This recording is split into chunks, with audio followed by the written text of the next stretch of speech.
करके अम्बेडकर द्वारा का विरोध किया, खड़े हो करके। उस समय के महापौर रमेश जाकलिया थे, उनके सगे बड़े भाई रमेश जाकलिया चौक में खड़े होकर के अम्बेडकर द्वारा का विरोध किए थे। आज की तस्वीर दिखा दूंगा। तो इनके नीति और नियत दोनों में सिर्फ षड्यंत्र है।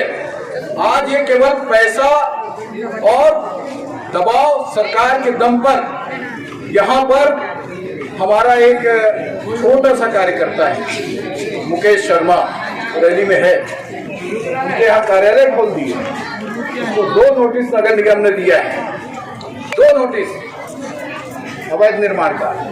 मैं कांग्रेस को चैलेंज करना चाहता हूं कि जहां तुम्हारा कांग्रेस का कार्यालय है वहां पर कल आप अनुमति दिखा दो भवन निर्माण का, मैं मान जाऊंगा।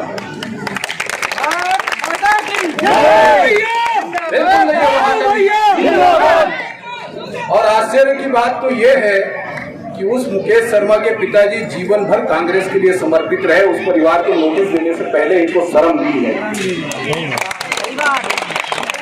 जीवन भर समर्पित रहे।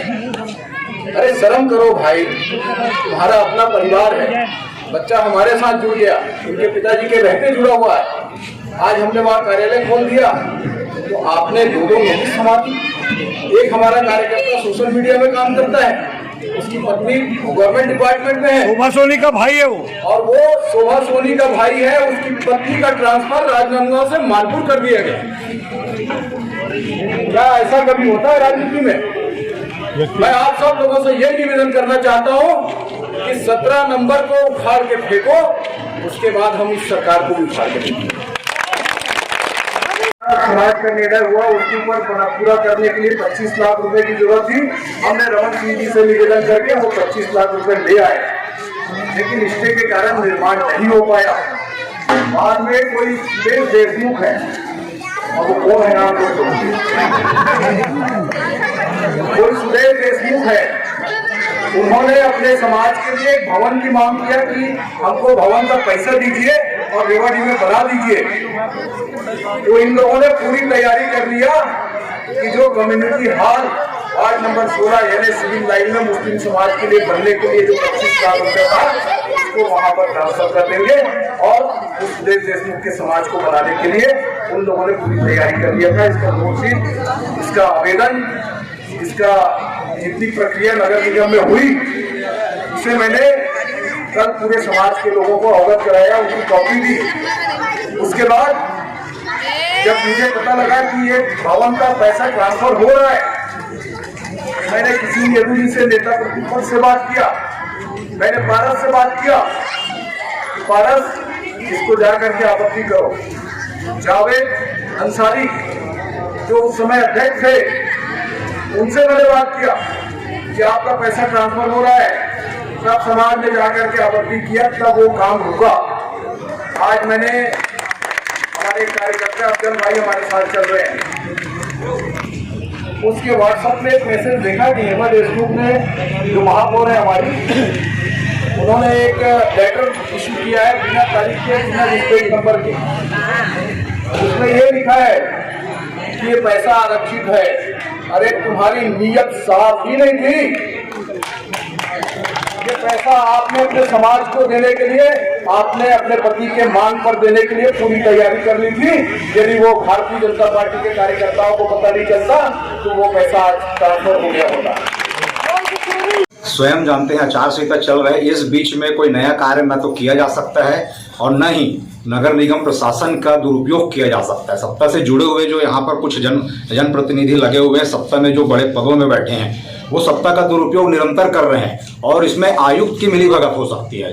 मेरा खुला आरोप है, आयुक्त जब तक नहीं चाहेंगे तब तक नगर निगम के एक वार्ड में जहाँ पर आचार संहिता लगी हुई है वहाँ लगातार जेसीबी आना। अरे भैया 1.5 साल से, ठीक है 30 साल से हमारा गढ़ है या भारतीय जनता पार्टी का, लेकिन 1.5 साल से बिल्कुल रखेगी। 7 चुनाव हुए, 7 के 7 बीजेपी अगर जीती है तो कोई सहयोग नहीं है। बीजेपी, हमने यहाँ काम किया है, हमारे जनप्रतिनिधियों ने काम किया है, विकास किया है, इसलिए जनता बार बार हमें वोट देती है। और जब हमने विकास किया है तो जनता क्यों नहीं जिताएगी? बिल्कुल जीतेंगे और डंके की चोट पे जीतेंगे।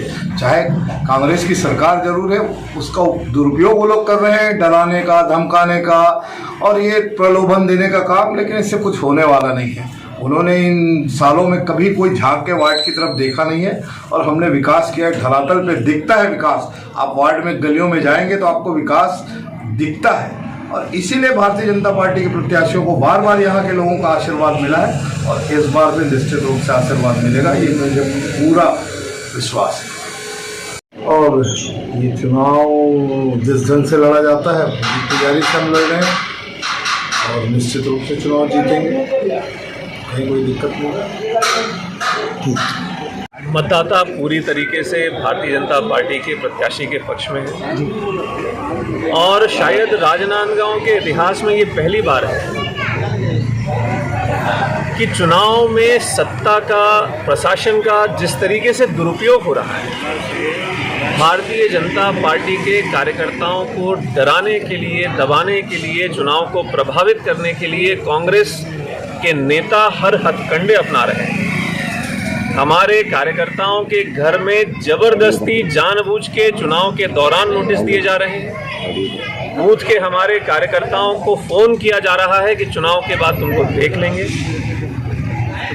भारतीय जनता पार्टी ने 15 साल छत्तीसगढ़ में जनता की सेवा की और भारतीय जनता पार्टी की कभी ये परंपरा नहीं रही कि सत्ता का, धन का दुरुपयोग करके चुनाव को प्रभावित करने की कोशिश की जाए। कांग्रेस ने राजनांदगांव में जिस तरीके से ये प्रयास किया है, ये साफ दिखता है कि वो डर रहे हैं, उनको अपने मेहनत पर भरोसा नहीं है और इसलिए जनता को अपने पक्ष में करने की बजाय हमारे कार्यकर्ताओं को डराने की कोशिश कर रहे हैं। इससे साफ जाहिर हो रहा है कि आने वाले चुनाव में कांग्रेस को अंदाजा हो गया है कि भारतीय जनता पार्टी चुनाव जीत रही है, उसकी स्थिति मजबूत हो चुकी है। स्वर्गीय शोभा सोनी जी यहाँ 1.5 साल पार्षद रही है, उसके बाद से मतलब हमारी टीम यहाँ घूमी थी तो उनके द्वारा पता किया गया है कि शोभा सोनी जी के द्वारा काम नहीं किया गया है, सफाई, सड़क, पानी, बिजली कुछ नहीं व्यवस्था नहीं करी है। सच्चाई तो ये है कि जब से नगर निगम में राजनांदगांव में कांग्रेस की सरकार आई है, राजनांदगांव शहर के सारे काम आप किसी भी वार्ड में चले जाइए और यदि आपको तुलना ही करना है तो इसके 5 साल पहले की तुलना पिछले 3-4 सालों में जो वार्ड में काम हुए हैं उससे कर लीजिए। और ये मैं मीडिया के मित्र हैं इसलिए आपसे बोलता हूँ, स्वतंत्र आकलन करिए। आम जनता का, उनके दिल की बात ये है कि पता नहीं राजनांदगांव से कांग्रेस की सरकार को क्या एलर्जी है कि राजनांदगांव शहर का विकास कार्य रोक दिया गया है। अरे भाई, अगर विधायक से उनको दिक्कत है तो नगर निगम में तो उनकी महापौर है, क्या ये महापौर की जिम्मेदारी नहीं थी कि 3 साल में नांदगांव के हर वार्ड को विकास के लिए मजबूती से प्रयास करें? तो आज कांग्रेस के पास सवाल ये है कि किस मुंह से लोगों के बीच में जाएंगे। नांदगांव का इतिहास मुझे उठाने की आवश्यकता नहीं है, लेकिन 15 साल में नांदगांव में तटस्थ व्यक्ति भी ये कहने को राजी है कि विकास के कार्यों को लेकर ऐतिहासिक परिवर्तन हुआ। इन 3 साल में कांग्रेस ने कुछ भी करके नहीं दिखाया। हमारे चैनलों के माध्यम से मतदाता का कुछ संदेश पहुंचाना चाहिए। मतदाताओं से मैं यही निवेदन करना चाहता हूँ कि कांग्रेस की सरकार के 3 साल खत्म हो चुके हैं। राज्य सरकार 2 साल बाद चुनाव में जाने वाली है और उस दौरान जिस तरीके से धन बल का, सत्ता बल का दुरुपयोग करके इस उपचुनाव को जीतने की कोशिश कांग्रेस कर रही है, उस बहकावे में मत आए। भारतीय जनता पार्टी लगातार इस वार्ड में 3 बार से चुनाव जीतती आ रही है। पारस वर्मा जी पार्षद रह चुके हैं, मधुसूदन यादव जी पार्षद रह चुके हैं, शोभा सोनी जी पार्षद रह चुकी है और आपने इन सभी जनप्रतिनिधियों के कार्यों को देखा है। आने वाले समय में भारतीय जनता पार्टी निश्चित रूप से इस क्षेत्र के विकास के लिए हर संभव प्रयास करेगी। मैं यही उम्मीद करता हूं कि आप सबका आशीर्वाद हमारे प्रत्याशी के साथ है। जी, कांग्रेस, आपको ध्यान होगा केरेगांव, डोंगरगांव में आज एक किसान ने कर्ज से, और कर्ज से भी ज़्यादा मीडिया के मित्रों से जो मुझे जानकारी मिली है, उस किसान का रकबा इतना कट गया कि पहले ही आर्थिक संकट से वो किसान परेशान था, उसका रकबा कम करने की वजह से, दुख होने की वजह से उसने आत्महत्या की। तो ये सारी घटनाएं कांग्रेस की सरकार उन्होंने क्या किया है 3 साल में सिवाय झूठों वादों के। कांग्रेस की सरकार की बहुत खराब स्थिति आने वाले समय में होने वाली है। कोविड की वजह से जनता कुछ बोल नहीं पाई, लेकिन आने वाले 2 साल ही शेष हैं। आने वाले समय में जनता कांग्रेस का भी फैसला करेगी।